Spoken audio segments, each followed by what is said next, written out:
مجھے یاد ہے کہ ایک دفعہ LGS JT کی بات ہے، مسٹر فوکے مجھے کہنے لگے کہ آپ کبھی کسی ٹرپ پر نہیں جاتی اور پلیز اتنی یہاں پر فیسلٹیز دی جاتی ہیں تو آپ کو جانا چاہیے. تو میں نے انہیں کہا کہ میرے روڈ فیئر ہے. تو انہوں نے کہا ایسا کیا؟ تو میں نے انہیں بتایا کہ میرا اتنا برا ایکسیڈنٹ ہوا تھا اور اس کا خوف نہیں جاتا. تو انہوں نے مجھے کہا کہ فرانس میں بھی بہت ایکسیڈنٹس ہوتے ہیں لیکن لوگ روڈز پر سفر کرنا نہیں چھوڑ دیتے. تو میں نے انہیں اس کے جواب میں کہا کہ فرانس میں ایکسیڈنٹس ہوتے ہوں گے لیکن وہاں کے ہاسپٹل پاکستان کے ہاسپٹل جیسے نہیں ہوتے. خیر میرے تجربے نے تو مجھے بہت کچھ سکھایا. جیسے مجھے یاد ہے کہ میں بہت زیادہ پنکچوئل اور ریگولر تھا. مجھے یاد ہے کہ میرے ایک بڑے معتبر ادارے میں ایک رواج تھا، وہ 3ری منزل پر ان کا O لیولز کا فلور تھا اور آپ گیٹ کراس کر کے 3 منزلیں چڑھنے میں بھی 1 منٹ تو ضائع ہو جاتا ہے. اور اگر ایک ٹیچر تھوڑا فرینڈلی ہو میری نیچر کا تو وہ کم از کم بھی 2 4 5 10 لوگوں کے ساتھ سلام دعا کر کے ہی پہنچ جاتا ہے اپنے فلور تک. تو وہاں پر ایک 30 سیکنڈ بھی، 1 سیکنڈ بھی اوپر ہوتا تھا تو وہ ڈیڈکشن کرتے تھے. وہ ایک سرکل لگاتے تھے اور 3 سرکلز کے بعد ڈیڈکشن کرتے تھے. تو وہ ایک بڑا ظالمانہ سا ان کا قانون تھا. ایکسیڈنٹ سے ریکوری کے بعد مجھے پوری دنیا میں وہ ادارہ نہیں بنا جس کا اب فیئر میرے اوپر ہو. مجھے ایسا لگتا ہے کہ انسانی زندگی کی اتنی قیمت ہے کہ سم ٹائمز جب میں کسی نئے ادارے کے ساتھ کانٹریکٹ کر رہی ہوتی ہوں اور وہ میرے سے عموماً 2 چیزوں پر بات کرتے ہیں، میری اویلیبلٹی اور میری سیلری کو لے کے، لیکن میں ان سے ہمیشہ ایک تیسری بات کرتی ہوں. اگر کہیں پر مجھے لگے کہ وقت کی تھوڑی تنگی ہے تو میں نہیں کہتی ہوں کہ اگر کبھی 5-10 منٹ کی دیر ہوگی تو آپ اس کو ایکسیپٹ کریں گے، اور اگر آپ اس وقت ایکسیپٹ نہیں کر رہے تو میں عموماً اس جاب کی طرف جاتی ہی نہیں. کیونکہ مجھے وقت نے یہ سکھایا کہ کوئی ملازمت، کوئی کاروبار، دنیا کا کوئی کام، ایون آپ کا کوئی پیارا اگر ہاسپٹل میں بڑی کریٹیکل حالت میں، تب بھی آپ کو کبھی تیز رفتاری سے کام نہیں لینا چاہیے. رفتار آپ کے کام کرنے کی تیز ہونی چاہیے عام زندگی کے معاملات میں، لیکن آپ گاڑی، بس، ٹرک جو بھی کچھ چلا رہے ہیں، موٹر بائک، اسکوٹر، چنچی، آپ کے ذہن میں یہ ہونا چاہیے کہ آپ کی وجہ سے کسی اور کی زندگی خطرے میں نہیں آنی چاہیے. اور پاکستان میں اس تیز رفتاری کو کنٹرول کرنے کے لیے ایک سے زیادہ چیزوں کی ضرورت ہے. ایک جو ہماری بس سروسز مختلف ہیں، ان کے مالکان کو چاہیے کہ جن ڈرائیورز کو ہائر کرتے ہیں ان کو نہ صرف پے اچھا کریں بلکہ ان کو اوور برڈن نہ کریں. رات کو اسپیشلی جو سروسز چلتی ہیں ان کے اندر ڈرائیورز کے لیے یہ ہو کہ وہ پورا دن سوئے ہوئے ہوں تاکہ کہیں اونگ نہ آ جائے. اس کے علاوہ ان کی کاؤنسلنگ ضرور کریں، انہیں یہ بتائیں کہ وہ کتنا بڑا کام کر رہے ہیں، کتنی بڑی عبادت کر رہے ہیں، اور کتنے افراد جو ان کے ساتھ ہیں ان کے خاندانوں کی خوشیاں ان کو سیفٹی کے ساتھ ان کی منزل مقصود تک پہنچانے کے ساتھ جڑی ہوئی ہیں. تو اگر آپ کو جس دن یہ لگنا شروع ہو جاتا ہے کہ آپ کا کام ایک عبادت ہے، آپ کا کام آپ کو اگر دنیا میں کچھ پیسے کم بھی دے رہا ہے لیکن وہ ریوارڈنگ ہے آپ کی آخرت کے لیے، ہم مسلمان ہیں تو بیٹے ہمارے لیے تو یہ دنیا اینڈ نہیں ہے.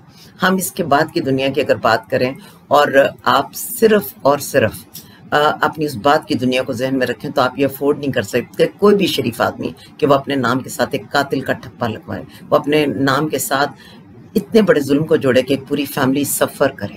میں تو بیٹے ان خوش نصیب ترین انسانوں میں سے ہوں جن کو اللہ پاک نے زندگی بھی دے دی، صحت بھی دے دی، اور میں اپنے بچوں کو بڑے ہوتے دیکھ سکی. میں تو بہت بہت بلیسڈ ہوں. لیکن بیٹا ہمارے یہاں پر سڑکوں پر ہونے والے ایسے حادثات میں اور ہیڈ انجری ہونے والے مریض عموماً شفا یاب نہیں ہوتے بلکہ شاید بچتے ہی نہیں ہیں. بس تو چلیں ایک بڑی چیز ہے، میں تو گاڑی سے کوئی 2-3 پتہ نہیں کتنے دور کھڑی کر دیتی ہوں میں اس کو دیکھتے ساتھ، یا ڈمپر ٹرکس کو. پر اس کے اندر کچھ چیزیں جو میں ضرور ایڈ کروں گی. ایک ٹیمپرامنٹ کا بہت پرابلم ہے کہ میری میں ہے، اگر میری گاڑی روڈ کے اوپر ہے تو کوئی اور کیسے اس جگہ پہ آ سکتا ہے. اگر میری یہ جگہ ہے تو کسی کو ایمرجنسی نہیں ہو سکتی.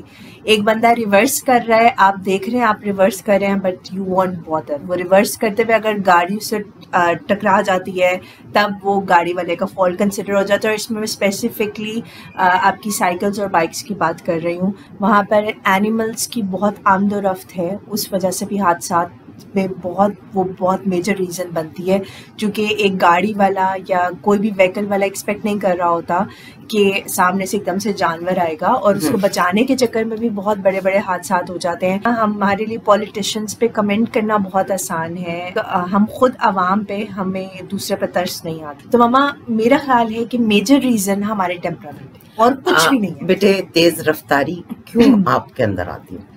پاکستانی قوم کو ضرورت ہے کہ وہ ایمانداری میں تیز رفتار ہو، وہ اپنے فرائض کی ادائیگی میں تیز رفتاری دکھائے، وہ ایک دوسرے سے محبت میں ایک سے آگے بڑھنے کی کوشش کرے، آگے نکلنے کی کوشش کرے، سیکریفائس کے اندر، صبر کے اندر مقابلہ کرے.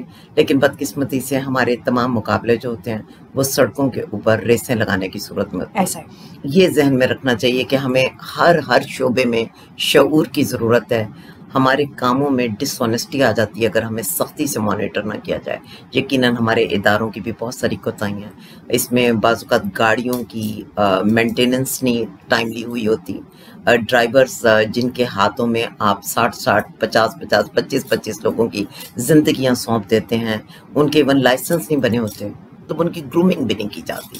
ہمیں ضرورت ہے کہ جیسے ہم مختلف شعبوں کے لوگوں کو تربیت دیتے ہیں، کچھ ریفریشر کورسز کراتے ہیں، ان سروس ٹریننگ دی جا رہی ہوتی ہے، ایسے ہی ہمیں اپنے ڈرائیور صاحبان کو، اور اس میں دونوں طرح کے کمرشل ڈرائیونگ سے جو لوگ وابستہ ہیں وہ بھی، اور جو ہم جیسے اپنے ضروریات کے لیے، ان کے لیے ضرور ایسے کچھ اسباق ہونے چاہیے کہ کیوں کر زندگی کی اتنی اہمیت ہے، اور اپنی رفتار پر قابو رکھیں، اور تھرل کے بجائے اس کو ایک بہت ہی پلیزنٹ عبادت اور ایک بہت اخلاقی اپنی ذمہ داری سمجھیں کہ ہماری تیز رفتاری سے کسی اور جان کا نقصان نہ ہو. اللہ نے آپ کو سواری دی ہے، یہ نعمت ہے. پلیز اگر کوئی پیدل چلنے والا، کوئی سائیکل والا، کوئی کمزور، کوئی موٹر بائک پر بہت سارے بچوں کے ساتھ کوئی ہے تو اسے مارجن دے دیجیے. اللہ نے آپ کو سواری دی ہے، اس لیے نہیں دی کہ آپ اس سواری کو فخر کی وجہ بنا لیں، لوگوں کو تنگ کرنے کی وجہ بنا لیں، بلکہ یہ زیادہ ہمبل ہونے کا وقت ہے کہ شکر ہے آپ اتنے خوش نصیب ہیں کہ آپ کے پاس چلنے والے پاؤں بھی ہیں اور آرام کے لیے سواری بھی ہے. جی، جان ہے تو جہان ہے. اپنا بہت سارا دھیان رکھیں. اللہ حافظ.